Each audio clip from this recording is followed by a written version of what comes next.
My boyfriend's sister told me she ran the house and I was just the girlfriend. She went nuts when we got engaged. I started dating my boyfriend Owen 2 years ago. We met at a friend's barbecue and talked for 3 hours straight about everything and nothing. He asked me out the next day and we've been together ever since. Owen is kind and hardworking and treats me better than anyone I've ever dated. He owns a 3-bedroom house he bought before we met. He worked overtime for years to afford the down payment and he's proud of what he built. The only complication in our relationship is his sister Noreen. She moved in with Owen 5 years ago after her divorce. She was supposed to stay for a few months while she got back on her feet. 5 years later, she's still there. She doesn't pay rent. She doesn't contribute to utilities. She occasionally buys groceries, but only things she likes. Owen lets her stay because she's his sister and he feels guilty that her marriage fell apart. I understood that at first. Family is important and I didn't want to come between them. But Noreen made it clear from the beginning that she saw me as a threat. The first time I stayed over at Owen's house, Noreen watched me like I was a burglar casing the place. She asked how long I'd been dating her brother. She asked what I did for work and how much I made. She asked if I had my own place or if I was looking to move in with someone. Every question felt like an interrogation. When I left the next morning, she told Owen I seemed nice, but something about me felt off. He told me about it later, thinking it was funny. I didn't laugh. Over the next year, Noreen escalated her behavior. She rearranged things after I cleaned. She cooked elaborate meals on nights Owen and I had dinner plans so he'd feel guilty leaving. She interrupted us constantly when we watched movies or talked in the living room. She knocked on his bedroom door at random hours with questions that could have waited until morning. She made sure I never forgot she lived there too. Owen asked me to move in after 18 months together. I was excited until I realized Noreen wasn't going anywhere. Owen said she just needed a little more time. He said she was almost ready to get her own place. He said I needed to be patient because she was family. I agreed to move in because I loved him and I believed things would work out. The day I brought my first box of belongings to the house, Noreen pulled me aside. Owen was outside getting more boxes from my car. She stood in front of me in the hallway and spoke quietly so only I could hear. She told me this was her house. She said she'd been here for 5 years and I was just the girlfriend. She said Owen might own the property, but she ran the household. She said I could stay in his bedroom, but the rest of the house was her territory. She said if I tried to change anything or push her out, she would make my life miserable. Then she smiled and walked away like nothing happened. I stood there holding a box of my books, trying to understand what just occurred. The next 6 months were exactly what Noreen promised. Miserable. She criticized everything I did. She complained that I used too much hot water. She said my cooking smelled up the kitchen. She rearranged the groceries I bought so I couldn't find anything. She took over the living room television every evening and refused to share. She told Owen I was messy even though I cleaned constantly. She told him I was rude to her even though I barely spoke to her. She cried to him about feeling pushed out of her own home, even though nobody was pushing her anywhere. Owen always defended me when we talked privately, but he never stood up to Noreen directly. He said she was sensitive. He said she was still recovering from her divorce. He said I needed to give her grace. I gave her 6 months of grace. Then I stopped. I started by reclaiming space. Noreen had spread her belongings throughout the entire house like she was marking territory. I gathered everything of hers that was in common areas and put it neatly in her bedroom. When she complained, I told Owen I was just organizing. He thought that was reasonable. She couldn't argue without admitting she'd taken over rooms that weren't hers. Then I started cooking dinner every night. Noreen used to cook whenever she wanted Owen's attention, but now I got there first. I made his favorite meals and had them ready when he got home from work. Noreen tried competing, but Owen said he felt bad eating twice. She had to eat her meals alone while we ate together. Then I took over household management. I created a chore schedule and posted it on the refrigerator. I included Noreen on the list because she lived there rent-free and should contribute something. She threw a fit and said I had no right to assign her tasks. I told Owen it was only fair since I was contributing more than her despite moving in 5 years later. He agreed and told Noreen she needed to help out. That was the first time he ever set a boundary with her. Noreen started slipping. She couldn't handle having rules. She skipped her assigned chores and I pointed it out calmly. She made passive-aggressive comments and I responded with aggressive politeness. She tried to get Owen alone to complain about me, and I made sure we spent most of our time together. I wasn't fighting with her. I was just taking up space she assumed was hers forever. The breaking point came when Owen mentioned we'd been talking about getting engaged. I heard Noreen's footsteps stop in the hallway outside Owen's bedroom. We'd been sitting on the bed talking about engagement timelines and what kind of ring I might like. Owen was smiling and relaxed in a way he rarely was when his sister was home. Then Noreen pushed the door open without knocking. Her face went completely white like someone had drained all the blood out of it. Then red flooded her cheeks and neck. She stood there breathing hard and staring at us. Owen started to say something, but she cut him off by storming into the living room. We followed her because the alternative was letting her destroy something. She spun around and pointed at me. She said getting engaged would be the biggest mistake of Owen's life. She said I was obviously just using him for his house. Owen tried to calm her down, but she started screaming. She said I'd already pushed her out of her own home. She said now I was trying to steal her brother completely.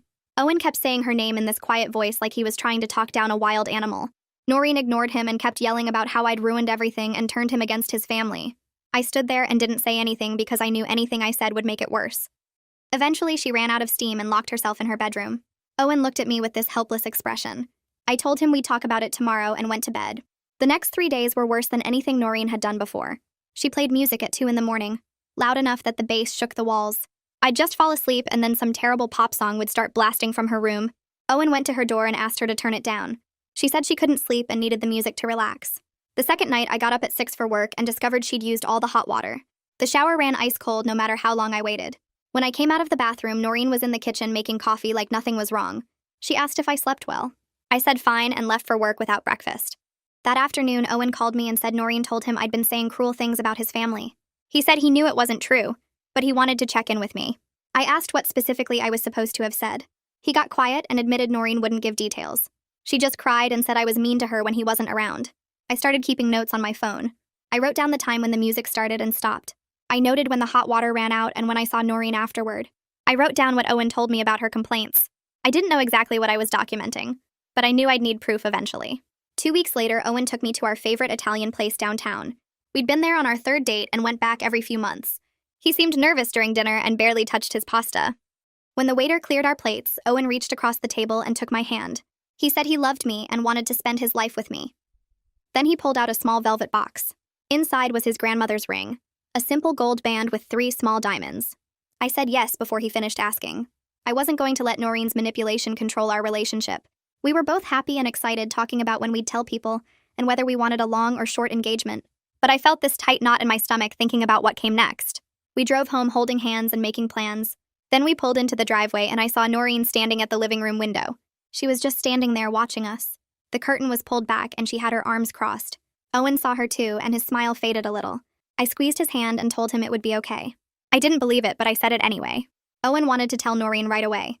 He said it wasn't fair to keep it from her. I suggested waiting until morning, but he insisted we do it that night. He asked her to sit down in the living room. I sat on the couch next to Owen and Noreen took the chair across from us. Owen told her we were engaged. For a second, Noreen just stared at us. Then she started crying. Not quiet tears, but huge sobbing gasps like she couldn't breathe. She said Owen was abandoning her just like her ex-husband did. She said I'd turned him against his own family. She said she had nowhere to go because she couldn't afford to live alone. Owen looked devastated. He moved to sit next to her and put his arm around her shoulders. He told her nothing had to change immediately. He said she could stay as long as she needed. My stomach dropped when he said it. I knew we couldn't keep living like this. Noreen kept crying and saying she didn't know what she was going to do. Owen kept reassuring her and promising things would work out. I sat there watching him comfort her and felt completely alone. After an hour, Noreen finally went to her room. Owen looked exhausted. I told him I was going to bed and left him sitting there in the dark. I waited until I heard Noreen's door lock before I went back to the living room. Owen was still on the couch staring at nothing. I sat down and told him we needed to have a serious conversation. He nodded but didn't look at me. I explained as calmly as I could that I wasn't moving forward with wedding planning while his sister lived here rent-free and treated me like an intruder. I said this was supposed to be our home and I didn't feel welcome in it. Owen got defensive. He said Noreen was going through a hard time. He said I needed to be more understanding. I asked how long I was supposed to wait. He didn't have an answer. I told him he'd been avoiding this confrontation for years and it finally caught up with him. I could see recognition in his eyes. He knew I was right even though he didn't want to admit it. He asked what I wanted him to do. I said he needed to set a timeline for Noreen to move out and actually stick to it this time. He said he'd think about it. I told him thinking wasn't enough anymore and went to bed. The following week, we started looking at wedding venues online. I'd bookmarked a few places and Owen seemed excited about a barn venue about an hour away. We scheduled a video tour for Saturday morning. Friday night, Noreen announced she was having the bathroom tiles replaced starting at 8 on Saturday. Owen asked if she could reschedule. She said the contractor was only available this weekend and she'd been planning it for weeks. I knew she was lying, but I didn't say anything. Saturday morning, we took the video call in Owen's car in the driveway because the hammering inside was too loud. The venue coordinator kept asking if everything was okay. After that, Noreen inserted herself into every decision. She'd walk by while we were looking at venues and comment that they looked too expensive. She told Owen that spring weddings were cursed because her marriage fell apart in April. She scheduled loud projects during every video tour we booked. When we looked at photographers, she said they all seemed overpriced. When we discussed catering, she said nobody would come if we didn't serve her mother's recipes. I stopped arguing with her and started writing everything down. I kept a detailed log with dates and times and exactly what she said or did. Owen needed to see the pattern in writing because he couldn't see it happening in real time. 3 weeks into our engagement, Becca came over for coffee. Noreen was at work or wherever she went during the day. Becca and I sat at the kitchen table and she told me about running into Noreen at the grocery store. Becca said Noreen was driving a nearly new car, something silver and expensive looking. I asked when this was and Becca said 2 days ago. I knew Noreen told Owen she couldn't afford a car and had to borrow his for errands. After Becca left, I started digging. I checked social media and found posts from Noreen's coworkers tagging her at a downtown office building. I looked up the company and saw they were hiring for her position with a salary range that made my stomach turn. She was making more than Owen. I tracked her spending based on things I'd seen her buy and calculated she had to have significant savings. She'd been perfectly capable of affording her own place for at least 2 years. When Owen got home, I showed him everything I'd found. I pulled up the job listings and the social media posts and my notes about her spending. Owen sat at the kitchen table staring at my phone. He looked sick. He said he'd been working overtime for months to cover household expenses. She'd been playing helpless while building a savings account and driving a car nicer than his. Saturday morning, I woke up to voices in the living room. I came out and found Owen's parents standing there with Noreen. Tabitha and Nolan both looked at me with these tight, disappointed expressions. Noreen had clearly been crying. Tabitha started talking about family bonds and being more understanding. She said Noreen was going through a difficult time and I needed to show more compassion. Nolan said Owen had responsibilities to his sister that came before his relationship with me. They talked for about 5 minutes while I stood there in my pajamas. Then I held up one finger and went to get my folder. I'd printed everything out and organized it with tabs. I came back and calmly presented my documentation of Noreen's behavior. I showed them the log of sabotage attempts with dates and times. I showed them the evidence of her actual financial situation, including screenshots of her salary range and her expensive car. I showed them the timeline of escalating behavior from the day I moved in until now. Tabitha's expression changed as she read through the pages. Nolan got quiet and stopped looking at Noreen. I didn't say anything while they read. I just let the evidence speak for itself. When they finished, Tabitha looked at Noreen and asked if this was true. Noreen started crying again, but it felt different this time. More desperate than sad. She said I was twisting everything and making her look bad. Nolan asked about the job and the car. Noreen said that was private and none of their business. Tabitha gathered up the papers and told Owen they needed to talk as a family. I went back to the bedroom and left them to it. That night, Owen's best friend Leonardo came over for what Owen called a guy's night. I went to Becca's place to give them space. When I came home around 11, they were both still sitting at the kitchen table with empty beer bottles lined up. Leonardo saw me and said he should go. Owen asked him to stay. Leonardo looked uncomfortable, but he sat back down. He told Owen something he said everyone in their friend group had known for years, but nobody knew how to bring up. He described how Noreen destroyed Owen's previous 2 serious relationships through the exact same pattern. She'd manufacture crises right when things got serious. She'd play the victim and make Owen choose between his girlfriend and his family. She'd sabotage plans and create constant conflict until the women gave up. Leonardo said he watched it happen twice before I came along. He said he'd hoped Owen would see it this time, but Noreen's manipulation had gotten more sophisticated. Owen sat completely still listening to his best friend explain that his sister had been controlling his personal life for years. Leonardo said everyone was afraid to say anything because they didn't want to cause family drama, but watching it happen again with me was too much. Owen didn't say anything for a long time after Leonardo finished. Then he thanked him for telling the truth and Leonardo left. Owen and I sat at the table in silence. The next morning, I laid everything out for Owen. I spread my documentation across the kitchen table next to the financial evidence and my notes from Leonardo's account. I explained the pattern of Noreen deliberately sabotaging his relationships to keep him focused on her. I showed him how she'd been capable of independence for years, but chose to stay and maintain control. I walked him through each piece of evidence and let him draw his own conclusions. Owen looked physically ill. His hands were shaking and his face had gone pale. He kept picking up different pages and reading them like he couldn't believe what he was seeing. Then something shifted in his expression. The guilt and confusion started changing into anger. Real anger. Not the frustrated helplessness I'd seen before. He said he needed to set a firm deadline for Noreen to move out. He said he needed to actually enforce it this time instead of letting her manipulate him into backing down. I asked if he was sure, and he said he'd never been more sure of anything.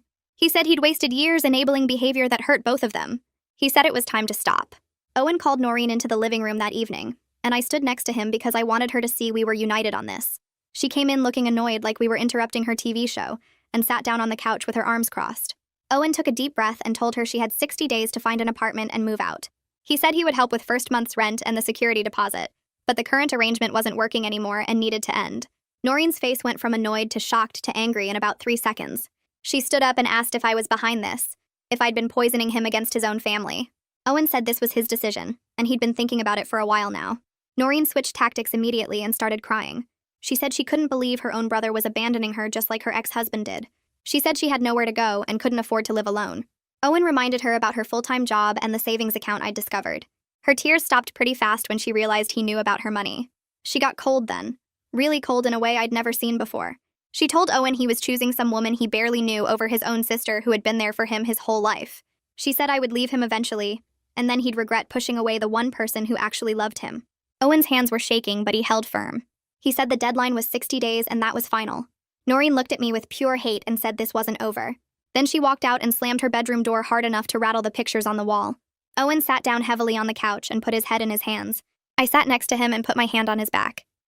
I told him I was proud of him even though I knew how hard that was. He looked up at me with tears in his eyes and said he hoped he was doing the right thing. I said he absolutely was, and we'd get through this together. The next few weeks were tense, but Noreen seemed to accept the deadline. She started looking at apartments online and even went to see a few places. Owen started to relax a little, thinking maybe she understood this was necessary. I stayed cautious because I knew Noreen better than that by now. She was planning something. I just didn't know what yet. Then, with exactly 1 week left before the 60-day deadline, Noreen developed mysterious stomach pains. She came out of her room one morning, doubled over and groaning. Owen immediately wanted to take her to the emergency room. I watched her carefully and noticed she was peeking at Owen's reaction through her fingers while she groaned. They went to the hospital and spent 4 hours there. The doctors ran tests and found absolutely nothing wrong. Noreen came home with pain medication and a referral to see a specialist. She told Owen she couldn't possibly focus on apartment hunting while dealing with this health crisis. She said she needed to concentrate on getting better first, and then she'd resume looking for places.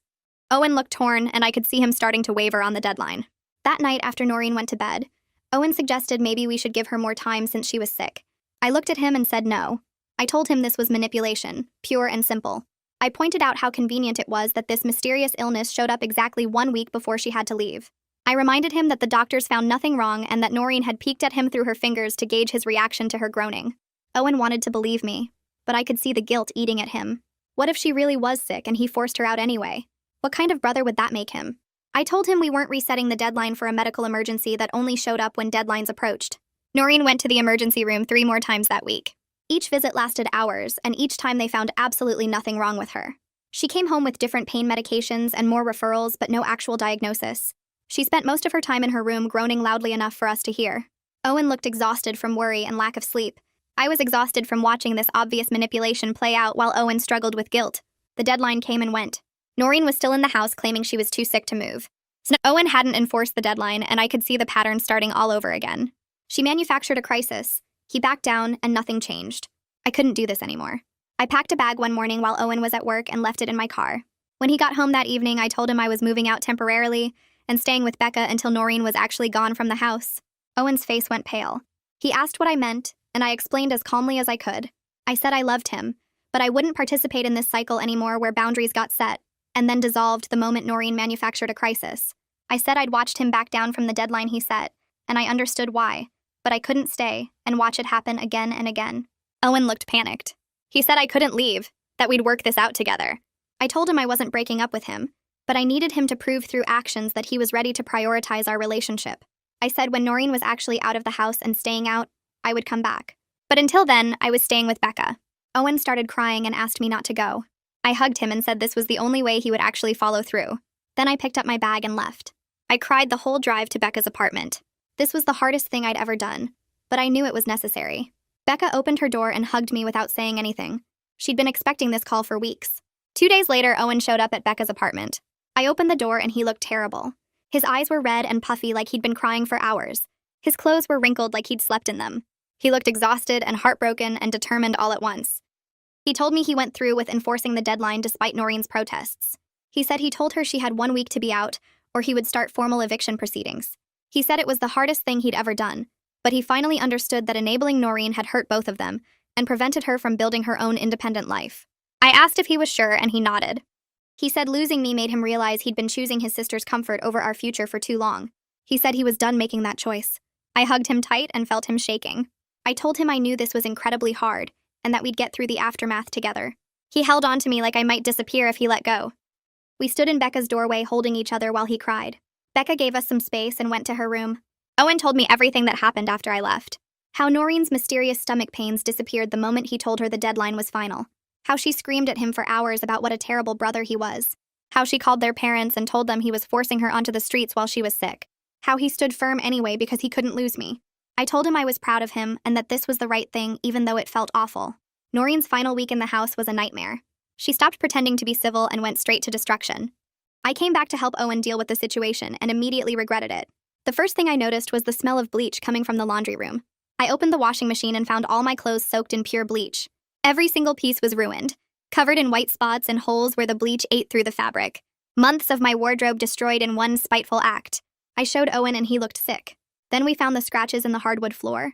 Deep gouges carved into the floor of the master bedroom like someone had taken a key or a knife and deliberately dragged it across the wood over and over. The scratches formed words. She'd carved traitor into the floor in letters 2 feet tall.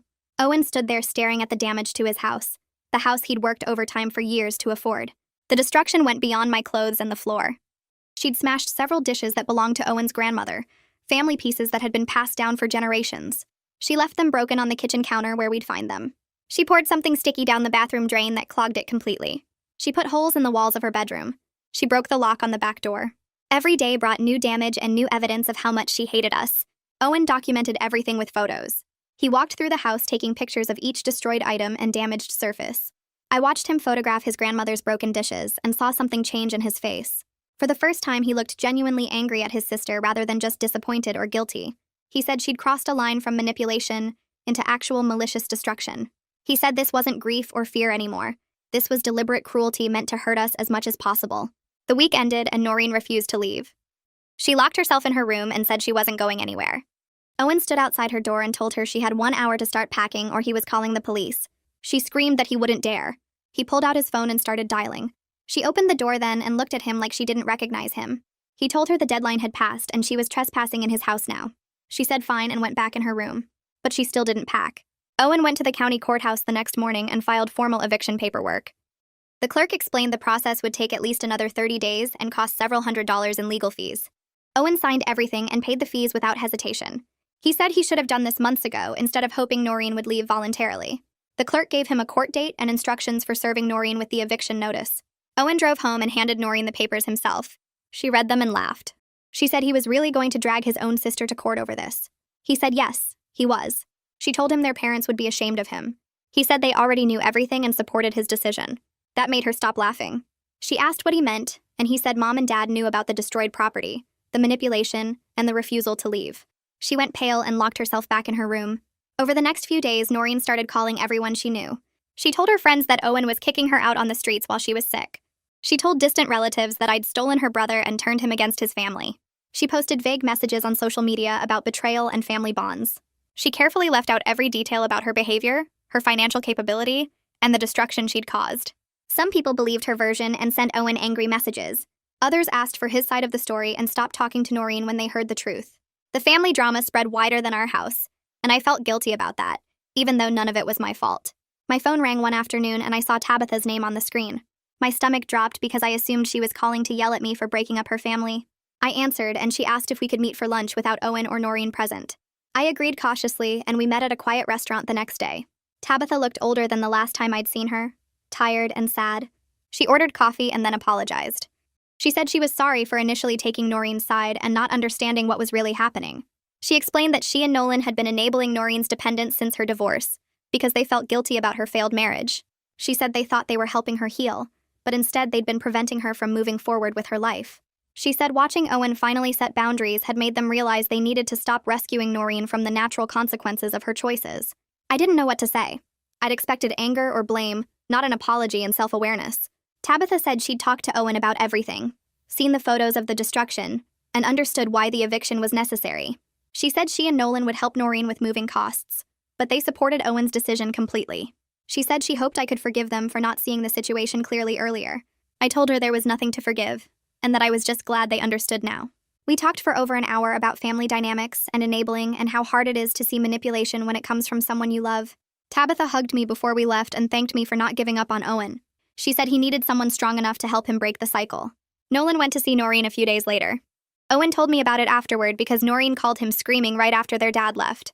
Nolan sat down with Noreen in her room and told her that he and Tabitha would help her with moving costs, but they supported Owen's decision completely. He said they'd watched her manipulate Owen for years, and they were ashamed they didn't intervene sooner to encourage her independence. He said enabling her had seemed kind, but it had actually been cruel because it prevented her from building her own life. Noreen apparently told him he was choosing Owen over her just like everyone else was, Nolan said he was choosing what was healthy for both his children, even if Noreen couldn't see that yet. He said he loved her, but he wouldn't help her avoid the consequences of her choices anymore. Noreen told him to get out. But Owen said something shifted in her expression when she realized her parents weren't taking her side this time. Her usual support system had collapsed, and she was finally alone with the results of her own behavior. The moving truck arrived on a Tuesday morning exactly 93 days after Owen first told Noreen she needed to leave. 3 months of manipulation, destruction, legal proceedings, and family conflict all leading to this moment. Professional movers loaded Noreen's belongings into the truck while she supervised without looking at either of us. She'd found a 1-bedroom apartment across town, paid for partially by her parents and partially by her own savings, that she'd finally admitted existed. The movers worked efficiently, and within 3 hours, everything she owned was packed and loaded. Noreen got in her car without saying goodbye. She pulled out of the driveway and the moving truck followed her. Owen and I stood there watching both vehicles disappear down the street. The house was finally ours. Just ours. No more Noreen watching our every move. No more manipulation or sabotage or constant tension. Owen started crying. Not sad crying or happy crying, but this complicated mix of relief and grief and guilt all happening at once. He'd reclaimed his home but lost his relationship with his sister in the process. He'd done the right thing, but it still hurt. I held him in the driveway while he processed everything. His whole body shook and he cried harder than I'd ever seen him cry before. I didn't say anything, just held him and let him feel whatever he needed to feel. Eventually, he stopped shaking and pulled back. He looked at the house like he was seeing it for the first time. He said it felt different already, lighter somehow. I said that's what freedom felt like. The next 2 weeks were hard for Owen in ways I hadn't expected. He kept second-guessing himself and wondering if he'd been too harsh. He'd check his phone constantly to see if Noreen had texted. He'd suggest maybe we should drive by her apartment to make sure she was okay. He'd wake up in the middle of the night worried that she was struggling and needed help. The guilt came in waves and sometimes pulled him under completely. I reminded him gently each time that setting boundaries wasn't cruelty, and that Noreen was a capable adult who needed to build her own life instead of living in his shadow. I said she'd been perfectly capable of independence for years, but chose dependence because it was easier and gave her control. I said letting her face the natural results of her choices was the kindest thing he could do for her long-term growth. Owen listened, but I could see him struggling to believe it. One particularly bad night, he said maybe we should invite her over for dinner, start rebuilding their relationship. I asked him if he thought she was ready for that, or if he was just trying to ease his own guilt. He admitted it was probably the guilt. I suggested we start couples counseling to work through the family dynamics and strengthen our communication skills. Owen agreed immediately, like he'd been waiting for me to suggest it. We found a therapist who specialized in family systems and boundary setting. Our first session was the following week, and it helped more than I expected. Just having a neutral third party validate that Owen's boundaries were healthy and necessary seemed to lift some of the weight off his shoulders. The first project we tackled was the master bedroom. Noreen had chosen the paint color years ago, this dull beige that made everything feel dark and cramped. Owen and I spent a Saturday afternoon at the hardware store picking out paint samples. We settled on a soft gray blue that made the room feel bigger and brighter. I painted while Owen pulled up the damaged flooring she'd scratched during her final week. We replaced it with new hardwood that matched the rest of the house. We moved the bed to a different wall and brought in a dresser from my old apartment that I'd kept in storage. Owen hung photos of us on vacation and with friends. By the end of the month, walking into that bedroom felt completely different. The space didn't hold any trace of Noreen's anger or the tension that used to fill every corner. Owen started sleeping better. He stopped waking up at random hours checking his phone for messages from her. I caught him smiling while folding laundry one afternoon and asked what he was thinking about. He said he was just happy to be home, really home, for the first time in years. We tackled the living room next. Noreen had arranged all the furniture to face the television she'd monopolized every evening. We moved the couch to create a better conversation area and added a reading chair by the window. I brought in plants and Owen built shelves for our books. We replaced her heavy dark curtains with lighter ones that let in more sun. The house started feeling like it belonged to both of us instead of being Noreen's territory that Owen happened to own. We cooked together in the kitchen without someone hovering and criticizing. We watched movies on the couch without interruptions. We had friends over for dinner without worrying about Noreen making everything awkward. The house felt lighter, calmer, like we could finally breathe properly. 2 months after Noreen moved out, Owen's phone buzzed during breakfast. He read the message and his face went carefully neutral. He handed me the phone so I could see. Noreen was asking if he wanted to meet for coffee. The text was different from her usual demands. She asked instead of telling him what to do. She suggested a coffee shop near her apartment instead of expecting him to come to her. She said she understood if he wasn't ready, but she hoped they could talk. Owen looked at me and asked what I thought. I told him it was his decision, but I wouldn't be upset if he wanted to see her. He texted back suggesting Thursday afternoon. Owen met Noreen at a small coffee shop across town. I stayed home and tried not to check the clock every 5 minutes. He was gone for almost 2 hours. When he came back, he looked tired but not upset. He sat down at the kitchen table and told me what happened. Noreen apologized. actually apologized without making excuses or blaming anyone else. She said losing control of his house forced her to look at herself honestly for the first time since her divorce. She'd been using him as a crutch and manipulating him to keep from facing her own life. She said she started seeing a therapist who helped her understand how dependent she'd become. She admitted she'd been horrible to me and to him. She said she didn't expect forgiveness, but wanted him to know she was working on herself. Owen told her he appreciated the apology, but needed time before they could rebuild any kind of relationship. He made it clear he wouldn't go back to their old dynamic where she controlled his life. Noreen said she understood. They agreed to have coffee again in a month if Owen felt ready. Wedding planning became easier without Noreen sabotaging everything. We looked at venues without someone criticizing every option. We chose a date in early October when the weather would be nice but not too hot. We booked a small garden venue that held about 80 people. Owen's parents were supportive and helpful. Tabitha took me shopping for my dress and we actually had fun together. She told me stories about Owen as a kid that made me love him even more. She apologized again for not seeing Noreen's behavior sooner. She said she and Nolan had enabled both their children in different ways and they were trying to do better. We invited Noreen to the wedding. Owen wanted to extend the invitation as a gesture of moving forward. I agreed because I could see it mattered to him. Noreen accepted with a text that sounded genuinely happy for us. She didn't ask to be involved in planning or try to insert herself into decisions. Owen and I set clear boundaries about her role. She could attend as a guest, but we weren't asking for her input or help. Tabitha became my main helper with wedding preparations. She had good taste and respected my opinions. She and I grew closer over the months of planning. I started to feel like I had a real relationship with Owen's mother, separate from all the drama with Noreen. Our wedding day arrived on a perfect October afternoon. The garden venue looked beautiful with fall flowers and warm sunshine. Noreen showed up on time wearing an appropriate dress.